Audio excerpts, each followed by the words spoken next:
Assalamualaikum warahmatullahi wabarakatuh. Kita bertemu dalam perkuliahan. Kita bertemu lagi dalam perkuliahan pengantar fisika nanomaterial di pertemuan minggu kelima ini. Hari ini kita akan belajar tentang properti mekanik dari nanomaterial. Secara umum, perilaku mekanik nanomaterial itu dalam pengukurannya itu mirip dengan pengukuran dalam bidang material secara umum gitu ya, baik secara uji tarik, uji tekan, atau uji gores dan yang lain-lain gitu ya. Apa yang membedakan dari karakteristik nanomaterial dari segi mekanik adalah bahwa kita harus mengujinya dalam ukuran nanomaterial ataupun misalnya benda besar tapi dengan struktur nanomaterial ya. Dan itu sejujurnya adalah kesulitan tersendiri gitu ya dalam bidang pengukuran uji mekanik dalam skala nanomaterial ya. Biasanya keterbatasan itu adalah pertama adalah bagaimana cara membuatnya gitu ya dalam skala nano, terutama kalau misalnya ukurannya sangat kecil, atau misalnya kita ubah material tersebut misalnya dengan menjadi menjadi sebuah material berbasis polimer yang mengandung nanomaterial, nanotube atau nanoplate gitu ya, dimana tujuan penambahan nanomaterial ini adalah untuk mengimprovisasi atau mengembangkan sifat mekanik atau perilaku mekanik dari polimer tersebut gitu. Jadi kalau boleh disebut sebagai komposit yaitu campuran dua bahan gitu ya. Oke. Nah misalnya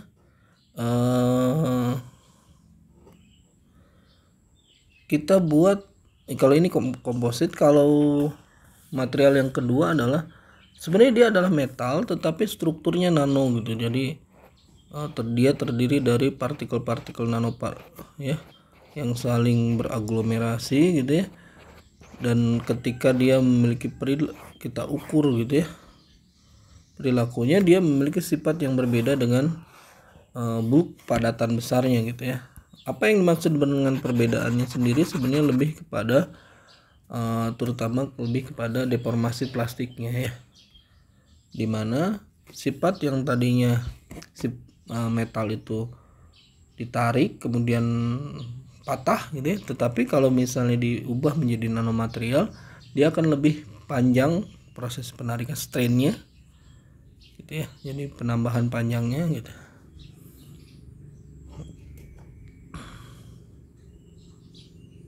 Nah, cuma masalahnya adalah bagaimana kita memastikan yang masuk ke dalam polimer atau metal ini, dalam polimer atau bahan yang lain seperti metal, kita pastikan dia memiliki struktur nanopartikel atau nanostruktur gitu.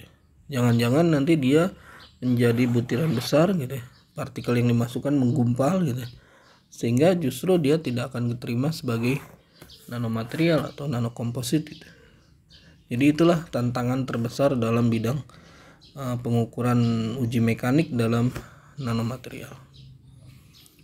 Oke, sebelum belajar lebih lanjut tentang ini, maka kita akan ulang lagi sebenarnya materi tentang uji tarik, yaitu diagram strain pada uji tarik. Jadi strain itu adalah kita tarik si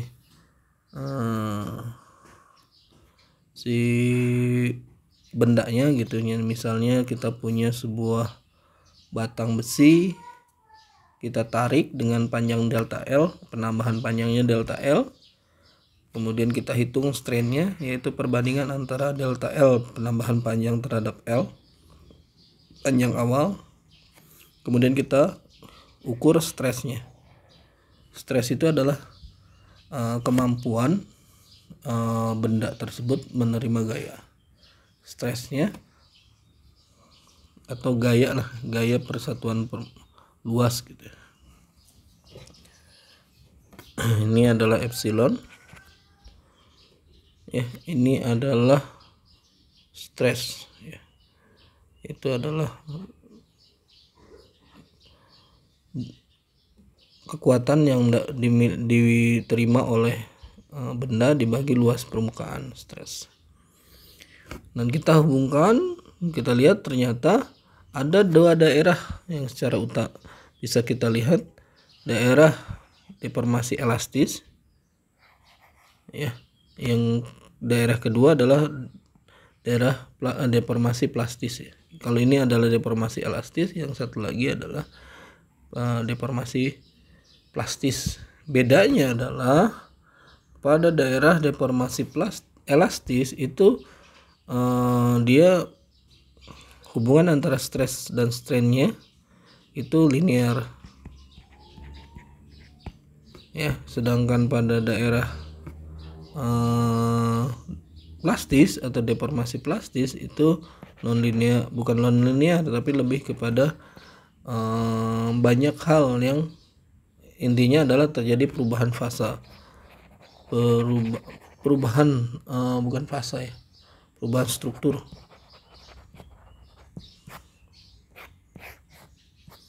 Perubahan bentuk.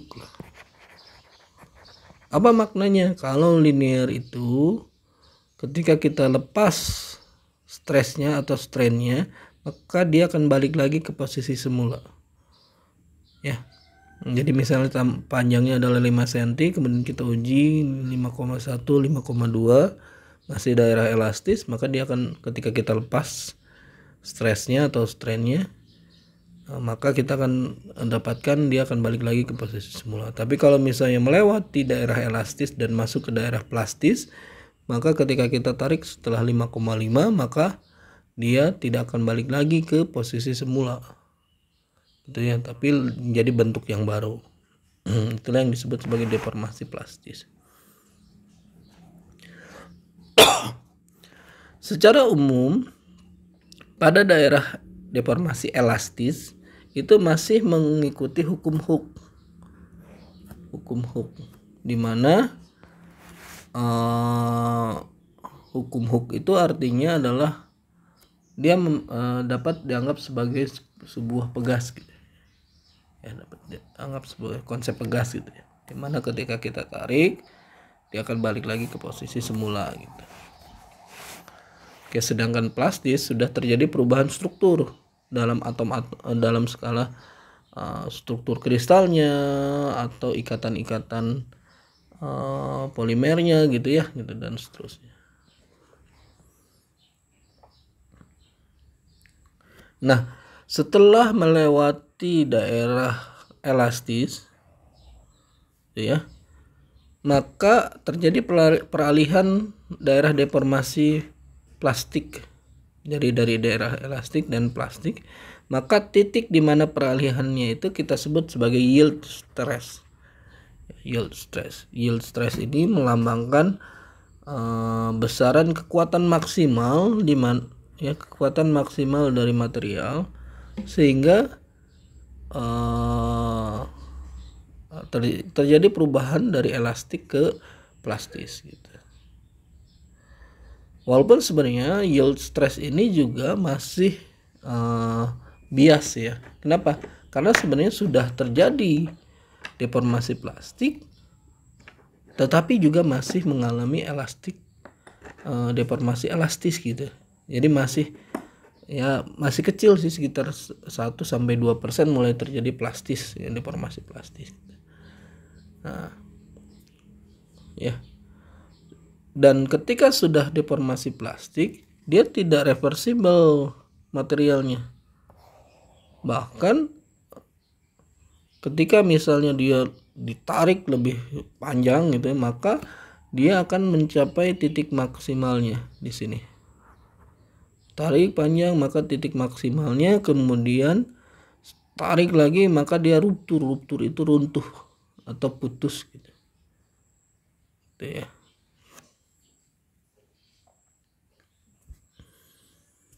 Dimana spesimen itu akan putus ya. struktur.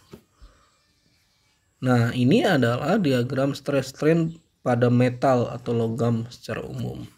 Bagaimana kalau misalnya jenis yang lainnya? Itu ini yang menarik bahwa jadi pada beberapa metal sifatnya dia dari sini ini adalah linear, kemudian yield stressnya di sini dia ditarik, dia terdapat kekuatan maksimal, terus patah. Sedangkan pada rubber dia menariknya di sini nih sebenarnya. Pada karet dia awalnya adalah istilahnya elastis ya, tetapi ketika ditarik lebih jauh maka dia akan mengalami deformasi, tapi di sini deformasi plastis. Tapi justru dia naik gitu ya, baru kemudian putus. Alasan sederhananya adalah terjadi perubahan-perubahan crosslink pada karetnya. Jadi secara umum karet itu dia terdiri dari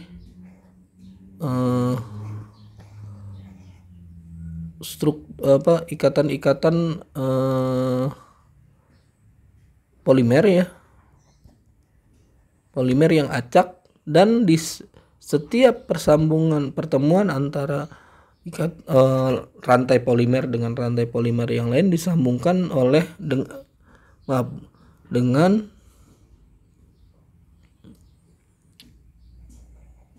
adanya aditif ya, aditif biasanya sulfur ya, untuk mengikat antara satu polimer dengan polimer sehingga dia lebih kaku ya, agar lebih kaku gitu. Cuma ketika ditarik dengan uji tarik ini gitu ya, maka si polimernya jadi lebih lurus ya. Jadi yang terjadinya adalah si polimernya akan tertarik dan lebih lurus, sehingga apa yang terjadi, dia akan jadi lebih panjang daripada daerah elastisnya. Dan ikatan-ikatan kimianya yang sulfur tadi dia akan lepas gitu ya, yang tadinya ada ikatan-ikatan sulfur gitu, crosslink disebutnya. Jadi crosslinknya akan lepas gitu, sehingga dia akan lebih elastis dan penambahan panjangnya ekstrim gitu. Cuma masalahnya adalah karena sudah terjadi perubahan struktur atau pemutusan ikatan-ikatan crosslinknya, maka dia tidak akan balik lagi ke posisi semula, bahkan hancur mungkin ya.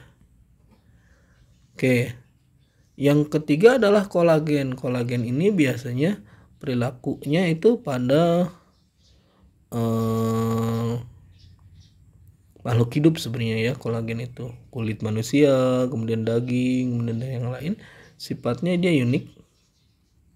Daerah elastisnya lumayan panjang walaupun stres dan strainnya kecil, tapi pada suatu kondisi dia bisa memiliki stres yang cukup tinggi walaupun strainnya ini kemudian dia ruptur ya. Makanya biasanya ini sifatnya untuk yang otot gitu ya, atau kulit gitu, dia mampu menahan strainnya stres yang cukup tinggi, tapi tiba-tiba dia terkelupas gitu. Itulah yang menjadikan kolagen ini memiliki sifat yang berbeda ya.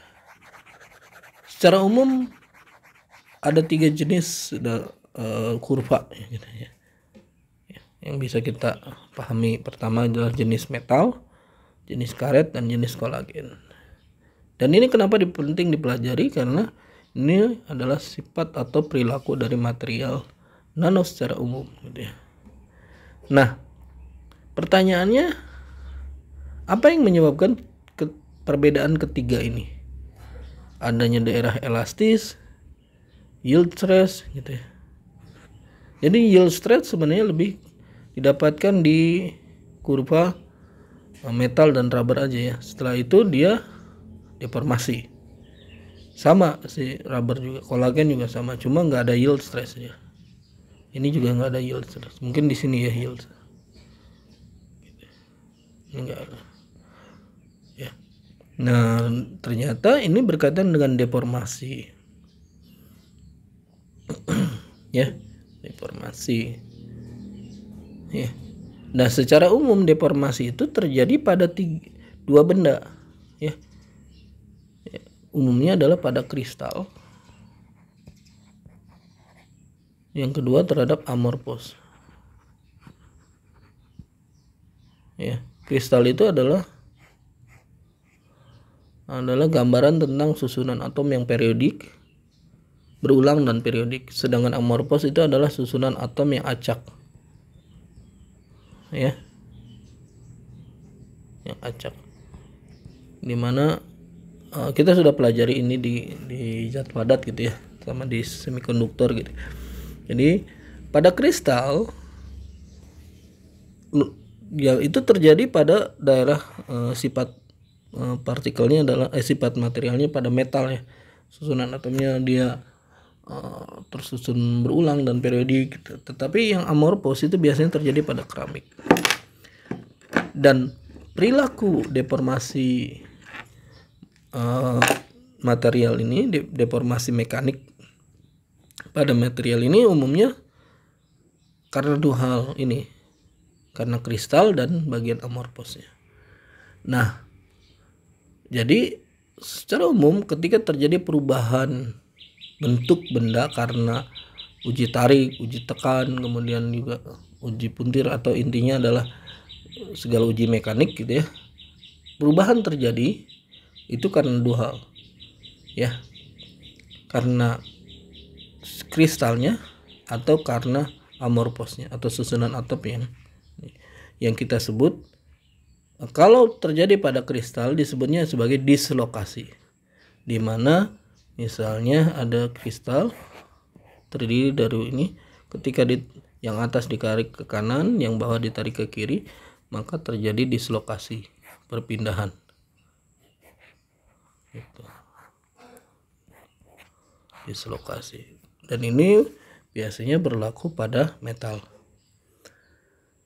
Nah, keramik sendiri dia umumnya terdiri dari butiran-butiran yang saling menempel. Terdiri misalnya kalau keramik paling mudah itu adalah keramik bata atau keramik porselen gitu. Dia sebenarnya terdiri dari butiran-butiran yang saling menempel, di mana proses penempelannya itu pertama bisa karena mekanik atau karena pembakaran.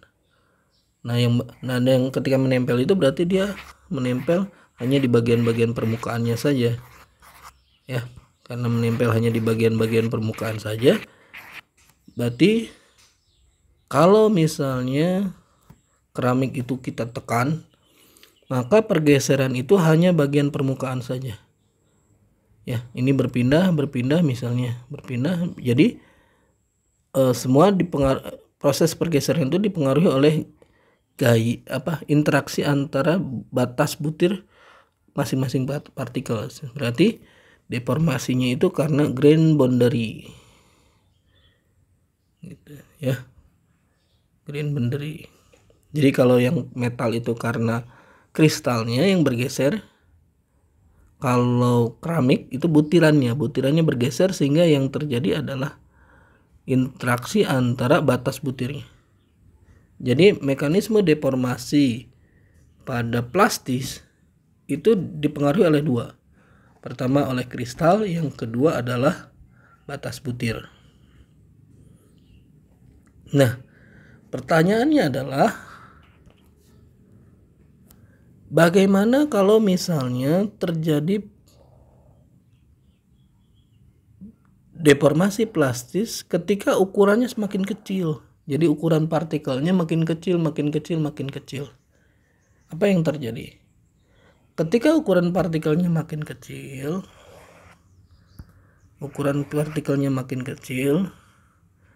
maka ukuran kristalnya makin kecil.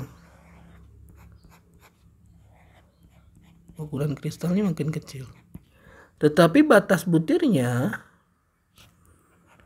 ya, bagian permukaannya yang amorphous makin besar. Rasionya makin besar, makin banyak amorphosnya dibandingkan kristalnya. Sehingga deformasi yang terjadi pada nanomaterial kita tebak itu lebih kepada grain boundary daripada dislokasi kristal. Jadi grain boundary-nya pasti akan meningkat. Inilah yang membedakan nanomaterial dengan metal padatan besar gitu ya. Kalau padatan besar secara bisa itu karena dislokasi kristalnya, sedangkan kalau nanomaterial sifatnya lebih ke keramik gitu. Lebih ke keramik karena butiran, sehingga yang terjadi adalah karena ukurannya makin mengecil, deformasinya lebih cenderung karena grain boundary gitu.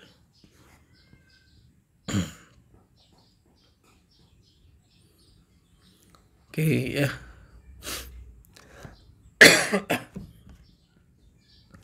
Selain itu juga ada beberapa hal yang menarik berkaitan dengan nanomaterial. Jadi pada saat nanostruktur atau nanomaterial diuji mekaniknya, ternyata ada pengaruh porositas. Ya, efek porositas, di mana efek porositas itu lebih ya, porositas P itu sebanding dengan 1 dikurangi rho spesimen dikurangi rho teori. Jadi karena dia terdiri dari butiran-butiran, anggaplah gitu ya, karena satu butiran dengan butiran yang lain, maka istilahnya ada ruang-ruang kosong di antara butiran ya, ada ruang kosong antar butiran yang akan menyebabkan dia memiliki densitas yang rendah. Nanostruktur ini densitasnya rendah karena banyak ruang kosong ya. Contohnya misalnya ya, Bapak sendiri pernah memiliki atau melihat secara langsung lah, atau bahkan eksperimen menggunakan material pasir silika, namanya pasir silika, yang beratnya 1 kg. Kalau ukuran butirannya besar, itu paling misalnya satu plastik kecil misalnya, atau 1 liter sekitaran gitulah.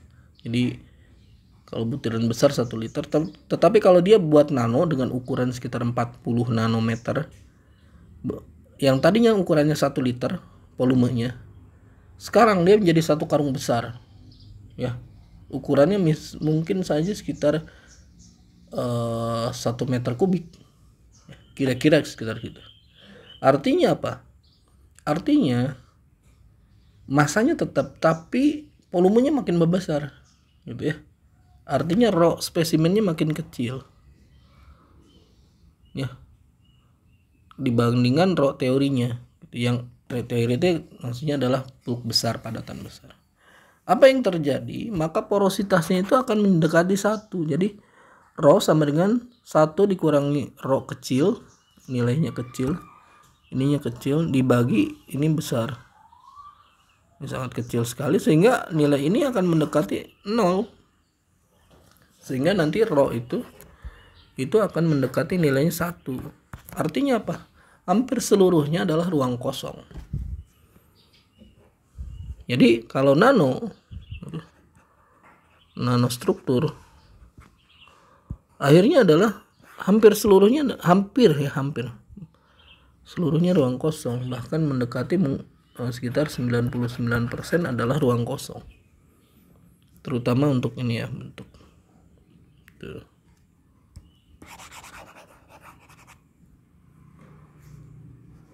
Nah, karena banyak ruang kosong, artinya apa?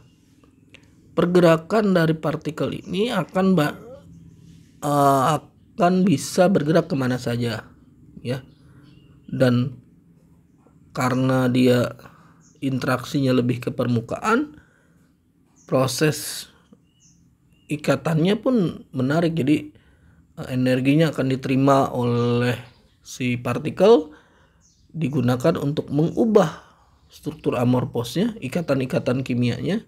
Berarti energinya digunakan untuk menerima ikatan energi dari intinya adalah energi dari luar digunakan untuk mengubah ikatan kimianya pada bagian permukaan amorfos, sehingga seakan-akan material nanostruktur ini akan lebih kuat. Kenapa? Karena yang tadinya digunakan untuk mengubah kristalnya, struktur kristal supaya bergeser, dislokasi, itu nggak lagi gitu, tetapi lebih diserap untuk mengubah ikatan kimia di permukaan. Ya. Jadi ikatan kimianya diputus-putus gitu. Jadi artinya energinya lebih banyak diambil, sehingga nanostruktur ini akan lebih kuat dibandingkan metal biasa. Sekaligus juga karena ikatan kimianya diubah, jadi bentuk partikelnya akan berubah. Jadi seakan-akan akan lebih elastis. Gitu ya, seakan-akan lebih elastis. Karena seakan-akan lebih elastis, ya, kita tahu bahwa elastisitas ya daerah. Jadi gini. Nah, daerah elastis ini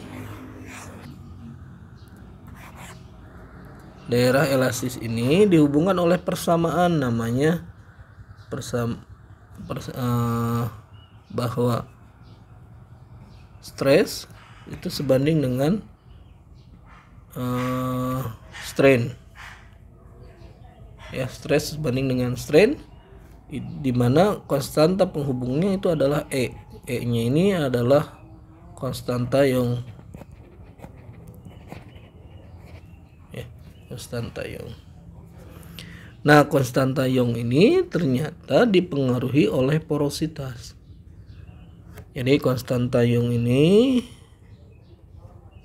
atau modulus Young ya, moduli Young moduli atau modulus Young itu sebanding dengan porositas. Jadi E sama dengan E0, ini adalah porositas pada saat bulk, dikalikan 1 ditambah alfa 1 kali P porositas ditambah alfa 2 kali porositas kuadrat ditambah alfa 3 kali porositas pangkat 3 dan seterusnya. Dimana E0 adalah modulus Young pada saat padat atau pada porositas sama dengan 0, dan alfa 1, alfa 2 adalah parameter fitting sebenarnya. Jadi kalau kita hasil pengukuran ini adalah porositasnya, contoh untuk palladium dan tembaga ya. Ini adalah modulus Youngnya, kita dapatkan persamaan fittingnya ya. Dan ternyata alfa 1-nya untuk tembaga sebesar 3,8, sedangkan palladium itu adalah 2,5. Jadi bergantung pada materialnya. Dan ini sangat berkaitan dengan densitas spesimen dan densitas teori. Selain itu juga, ini yang menarik ya, bahwa porositas P itu ada kaitannya dengan yield stress. Kemampuan benda kekuatan benda atau kekuatan benda di mana dia masih elastis ya, atau mulai terjadinya deformasi plastis. Dan itu berbeda bergantung pada material. Dan ini masih bias sih sebenarnya karena datanya sedikit gitu ya. Tapi ini menunjukkan bahwa porositas atau yield stress itu bergantung pada porositas. Porositas mempengaruhi yield stress dari material. Yang menarik adalah yield stressnya jadi menurun gitu ya. Tetapi stres dan strainnya itu yang menarik ya. Nanti kita bisa lihat. Nah, coba kita lihat sekarang bagaimana pengaruh stres dan strain itu pada pada material yang sama tetapi ukuran yang berbeda. Jadi ukuran grain atau butiran dengan mikrometer misalnya dan nanokristalin ini memiliki nilai yang berbeda. Jadi nanokristalin itu memiliki yield stress sebesar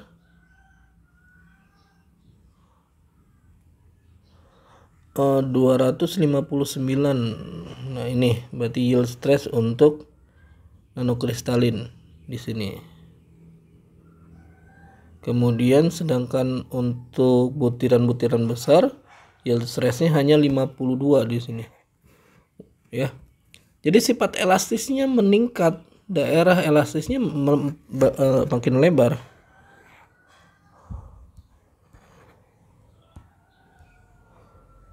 Daerah elastisnya di sini. Sedangkan pada butiran besar daerah elastisnya ini. Artinya apa? Sebenarnya stress strain ini juga menggambarkan tentang daerah apa istilahnya adalah energi yang diterima, kemampuan material menangkap atau menerima energi dari luar. Jadi energi ketika ditekan atau ditarik berarti kan pemberian energi.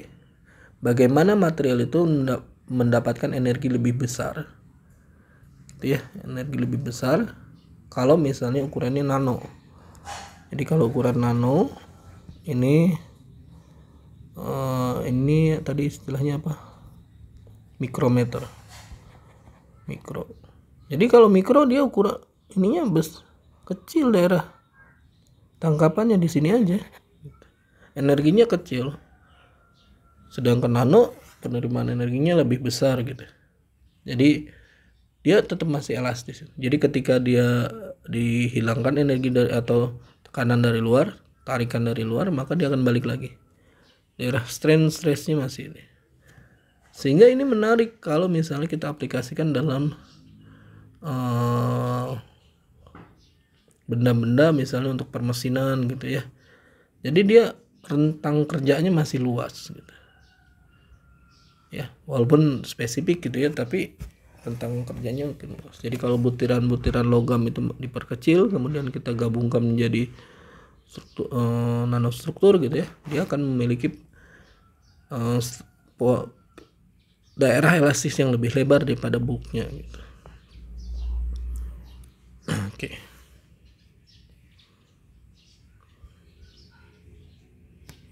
Cuma yang menarik adalah kalau kita perhatikan di sini. Ini adalah kemiringan dari yang nano. Jadi E nano. Kemiringan atau modulus Young untuk E nano. Sedangkan untuk yang butiran besar, yang mikro ke sini. E mikro. Dari sini kita akan tahu bahwa modulus Young untuk nano lebih kecil dibandingkan modulus Young untuk mikro. Ya. Walaupun stress dan strainnya itu dia lebih bagus gitu. Tetapi untuk modulus Youngnya lebih kecil. Dan kenapa seperti ini? Ini biasanya di kemungkinan ada banyak ruang kosong atau daerah porositas yang cacat gitu, misalnya di mana ada beberapa partikel tidak menempatkan diri pada posisinya dan seterusnya. Karena probabilitasnya makin banyak gitu, karena ukuran partikelnya makin kecil gitu. Ya. Selain itu juga ya, pengaruh ukuran butir terhadap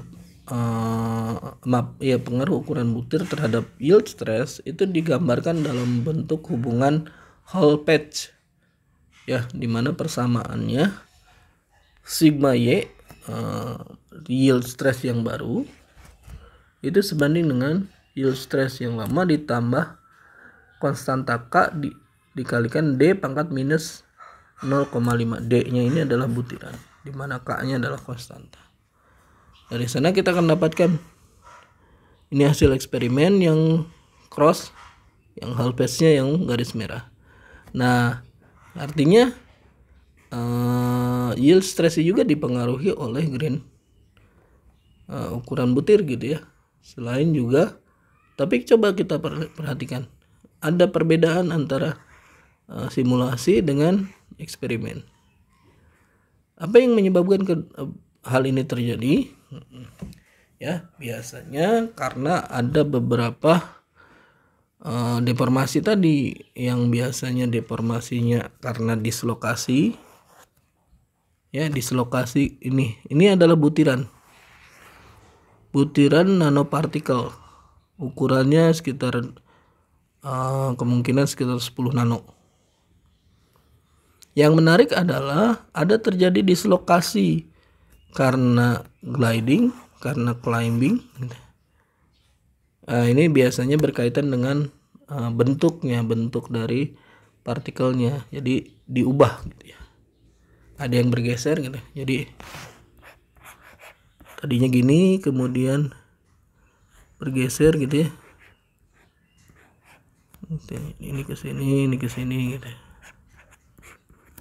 Ini biasanya gliding. Kalau climbing itu nanti kita ini ada. Oh iya, untuk partikelnya sendiri coba kita perhatikan, ini adalah kristal. Dilihatnya dari mana? Lihatnya secara sederhananya, ini ada arah kristalnya. Jadi susunan atomnya ada di sini. Ya, orang sampai bisa melihat susunan atom. Dan ini adalah bagian kristalnya. Coba perhatikan daerah sininya. Ini adalah daerah amorphous. Daerah amorphous. Sedangkan ini bagian kristal. Gitu ya. Kisi kristal ini sampai kelihatan sebenarnya.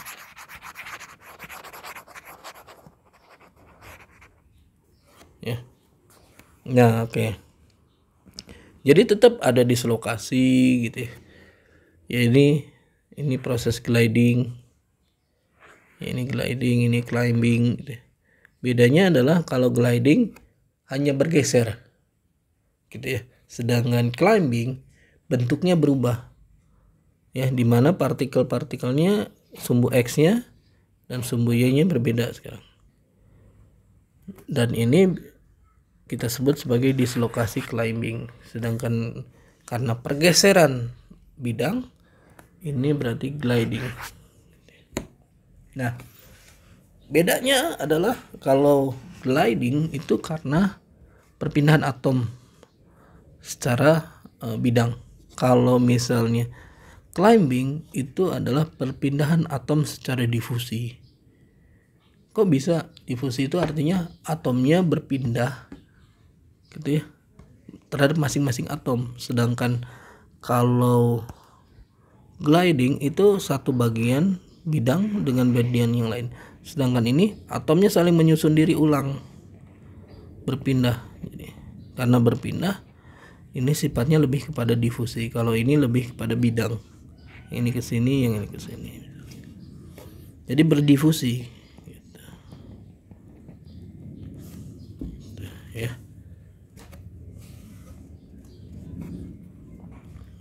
Nah, hasil dari deformasi itu, jadi hasil deformasi itu akan menyebabkan terjadinya perubahan yield stress. Ya. Akan menyebabkan terjadinya perubahan yield stress. Nah, bagaimana kalau misalnya yield stressnya itu misal gitu ya, itu dipengaruhi oleh ukuran butir. Ukuran butir makin kecil, maka makin banyak deformasi ya. Jadi misalnya kalau deformasinya sedikit, yield stressnya tinggi. Tapi kalau misalnya ukuran istilahnya ya, ukuran butirnya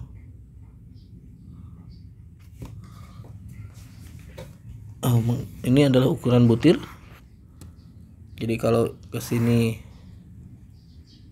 mengecil, kalau ini nanti membesar ya.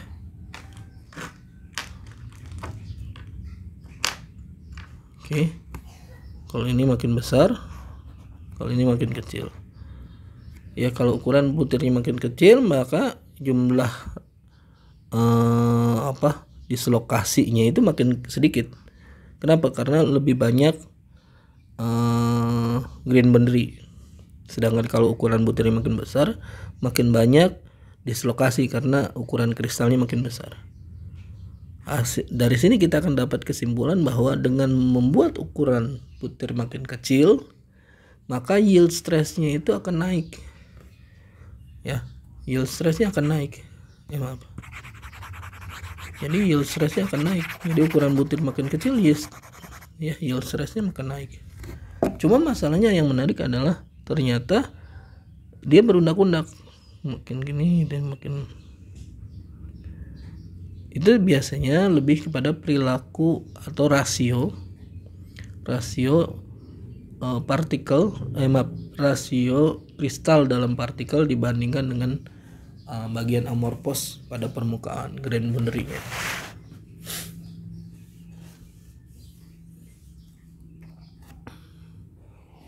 Jadi terjadi peningkatan yield stress ketika ukuran butirnya mengecil. Ya.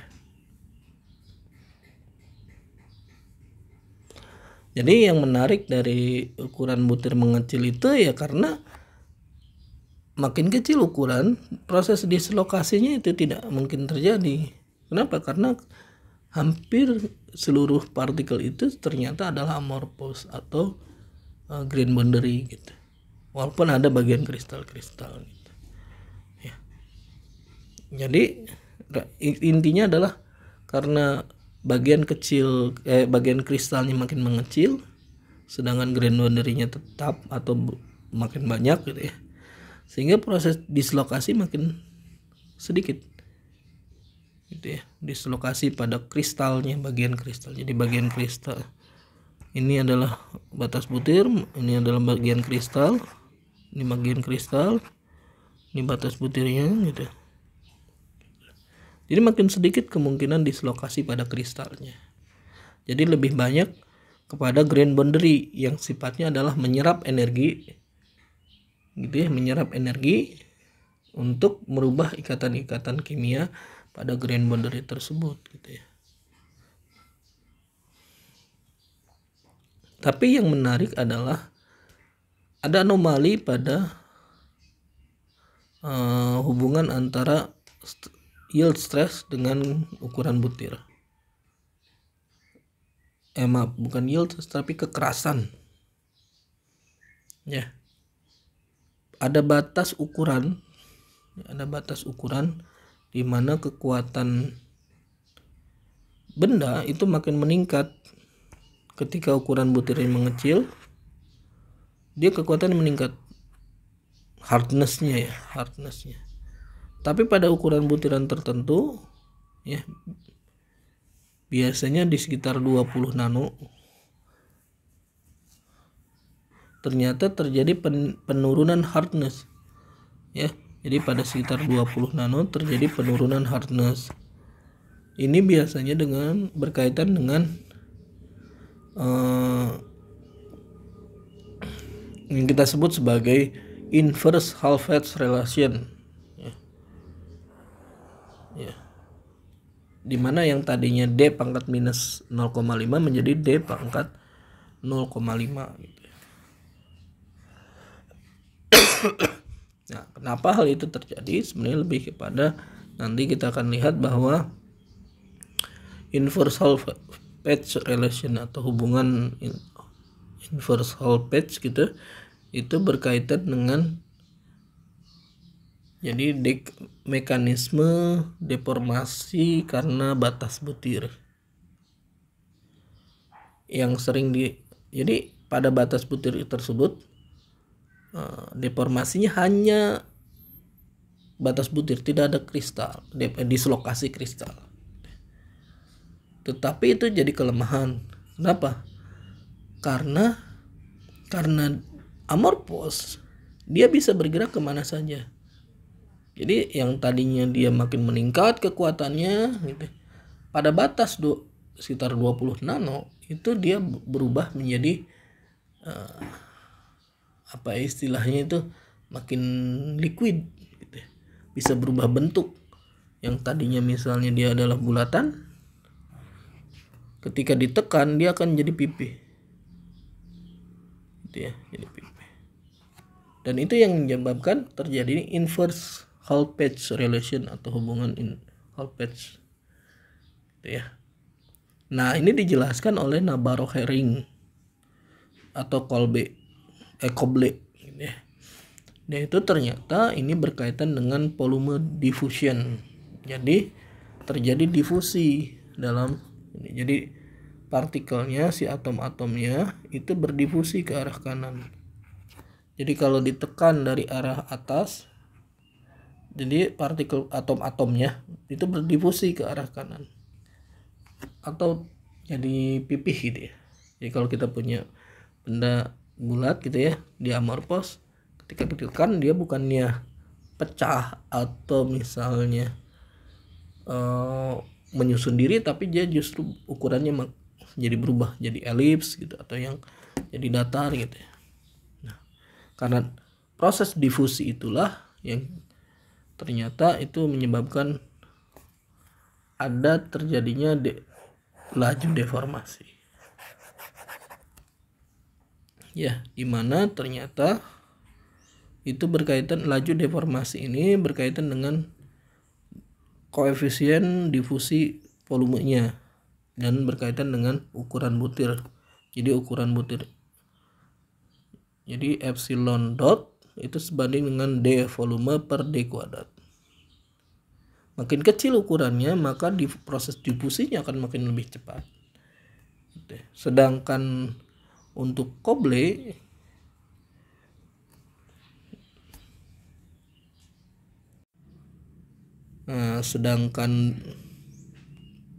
sedangkan untuk Coble itu lebih kepada difusinya hanya pada bagian grain boundary-nya saja. Jadi kalau misalnya Nabarro-Herring itu berkaitan langsung bendanya gitu, bendanya berubah bentuk, sedangkan Coble itu hanya pada bagian permukaannya saja. Dan ini yang menariknya adalah dia sebanding dengan D pangkat 3. Jadi difusinya kalau Coble itu lebih ke grain boundary, kalau ini lebih ke volume gitu.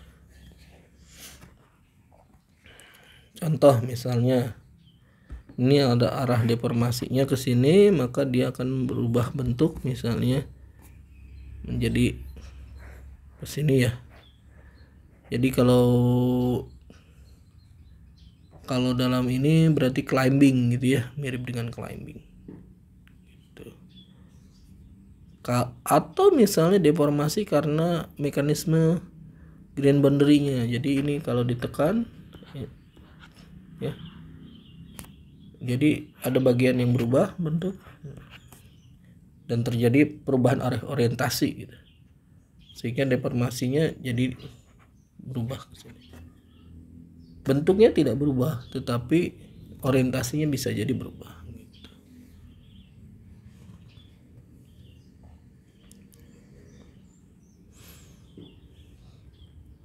Nah, grain boundary deformasi pada batas butir juga itu dijelaskan oleh Asby-Farrell ya, Asby-Farrell. Ya, dia menjelaskan lebih lanjut mekanisme Coble sebenarnya.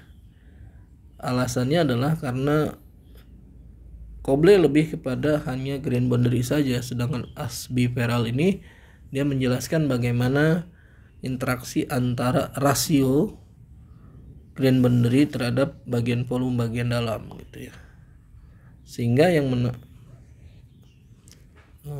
terjadi perubahan mekanisme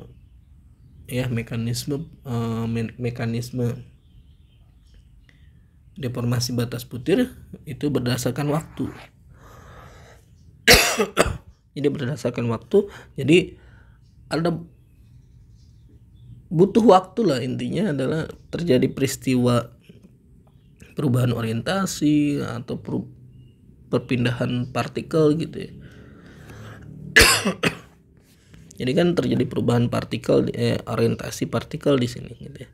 Sehingga yang membutuhkan waktu, dan waktunya itu model Asby-Farrell ini lebih cocok. Walaupun Coble mekanisme dia utamanya, tapi dijelaskan lagi oleh Asby-Farrell. Selain itu juga misalnya kita dapat melihat superplastis pada nanomaterial, nanostruktur gitu ya. Ya, pada misalnya beberapa metal, titanium, aluminium, vanadium atau nikel aluminat gitu ya. Nikel aluminium gitu ya. Pada suhu di mana suhunya kita kasih perlakuan suhu pada setengah titik lelehnya gitu ya, kemudian kita periksa, ternyata kita mengamati bahwa terjadi superplastis, jadi nilainya sangat tinggi gitu. Nilai kalau yield stressnya rendah di sini, tetapi kekuatannya sampai tinggi di sini gitu. Itu biasanya berkaitan dengan ketika ada perlakuan suhu, grain boundary, kemudian kristal itu akan memiliki perilaku yang berbeda. Dia akan mengalir seperti si atom-atomnya mudah bergerak karena suhunya lebih tinggi. Dan ini kan sebenarnya dijelaskan dalam kajian fisika statistik ya, di mana partikel ketika suhu tinggi dia lebih mudah bergerak gitu ya.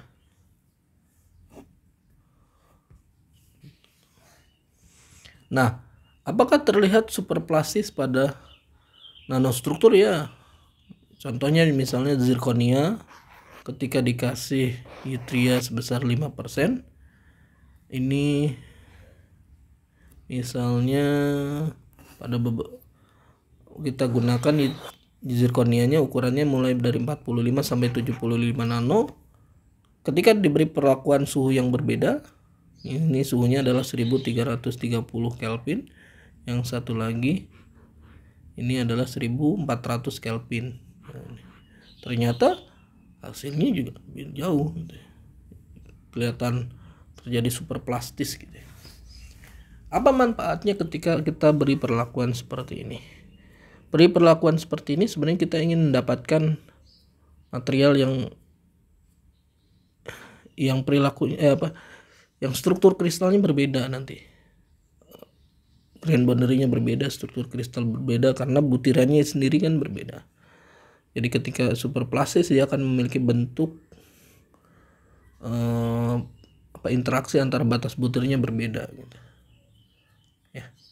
Dan apa yang membedakan proses difusinya? Laju deformasinya. Yaitu sebenarnya ini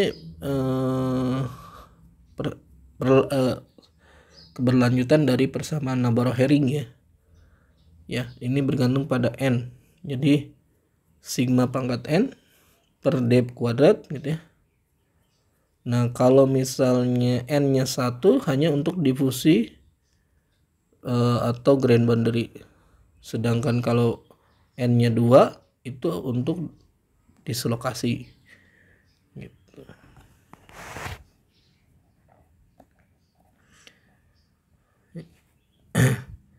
Yang menarik adalah bahwa superplasticity pada nanomaterial itu teramati pada suhu rendah dibandingkan pada butiran besar ya.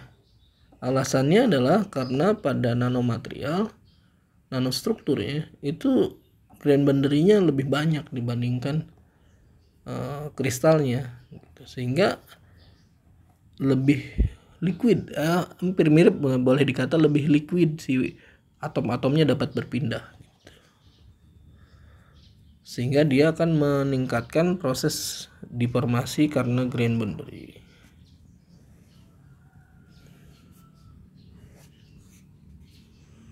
Oke.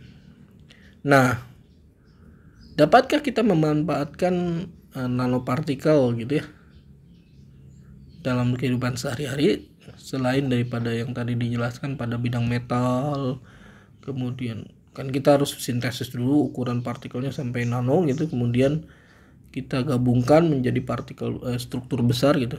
Atau kita manfaatkan partikel nano ini masukkan ke dalam polimer atau ke dalam kolagen atau ke yang lain atau rubber gitu ya. Sebenarnya bisa yang kita sebut sebagai nanokomposit. Ya, kita sebut sebagai nanokomposit. Jadi nanokomposit itu adalah gabungan antara dua benda yang kita masukkan. Pertama, filler. Filler itu adalah partikel yang dimasukkan, gitu ya. Dan parent material atau material utamanya misalnya adalah polimer, dimasukkan nanopartikel. Jadi polimer kita masukkan nanopartikel, nanorod, nanotube atau yang lainnya, maka ini akan mengarahkan terjadi peningkatan karakteristik dari mekaniknya atau sifat mekaniknya. Yang coba kita perhatikan gitu ya. Kalau misalnya ini tidak diisi, yang ini kalau diisi fiber. Ya, kalau diisi partikel ini di daerah kerjanya ada daerah sini. Ya. Jadi pertengahan antara fiber dengan kalau tanpa diisi gitu ya. Tetapi yang jadi menarik adalah bisa saja strainnya lebih luas. Strainnya. Gitu ya. Walaupun sebenarnya berbahaya bukan berbahaya ya. Perlu kehati-hatian dalam proses pencampuran nanokomposit ini. Kenapa? Karena kita inginkan nanopartikel yang masuk ke dalam polimer ini ukurannya nano, tidak menggumpal. Ya, tidak menggumpal. Kenapa? Kalau menggumpal ketika kita beri perlakuan, maka gumpalan-gumpalan ini akan menyebabkan terjadi kerusakan pada polimernya. Gitu ya. Ada terjadi kerusakan pada polimer. Jadi kalau misal partikelnya tercampur merata gitu ya dalam ukuran nano, maka dia akan membantu mengikat ya. Jadi mengikat partikel mengikat, terjadi ikatan antara partikel nanopartikel dengan polimer. Sedangkan kalau gumpalan ini akan terjadi retak. Terjadi keretakan. Karena terjadi keretakan sehingga akan merusak sifat dari nanokompositnya. Ya. Contoh misalnya kita punya poliamid. Poliamid kalau yang merah ini diisi oleh ukuran 80 nano, kalau yang ungu ini diberi 17 nano, ya. Maka ternyata dia memiliki stress yang tinggi. Stress yield yang tinggi, makin tinggi dikasih nanopartikel yang ukurannya lebih kecil, maka yield stressnya makin tinggi. Cuma masalahnya adalah strain terhadap rupturnya makin kecil. Nilai strain maksimalnya itu makin kecil, ya dibandingnya. Kenapa? Karena ketika diisi nano, makin probabilitas terjadinya crack, retak atau sobeknya polimer makin besar. Atau misalnya PMMA. PMMA itu plastik akrilik ya, PMMA itu. Kalau kita kasih 5% alumina ya, ukurannya nanopartikel gitu ya. Yield stressnya makin rendah. Tetapi strainnya makin tinggi. Berarti ada interaksi antara alumina dengan PMMA menyebabkan strainnya makin tinggi. Yang tadinya dia langsung patah gitu ya kalau murni. Nah berarti strain maksimalnya itu bergantung pada interaksi antara nanopartikel dengan polimernya. Kalau sama poliamid misalnya gitu, itu butuh ternyata strainnya justru makin rendah. Tapi kalau PMMA strainnya justru makin tinggi gitu, strain maksimalnya gitu ya. Oke, jadi pemilihan material juga penting. Oleh sebab itu perlu dicoba dan perlu diteliti lebih lanjut gitu. Oke, sekian kuliah kita hari ini, semoga bermanfaat. Assalamualaikum warahmatullahi wabarakatuh. Sampai ketemu lagi minggu depan.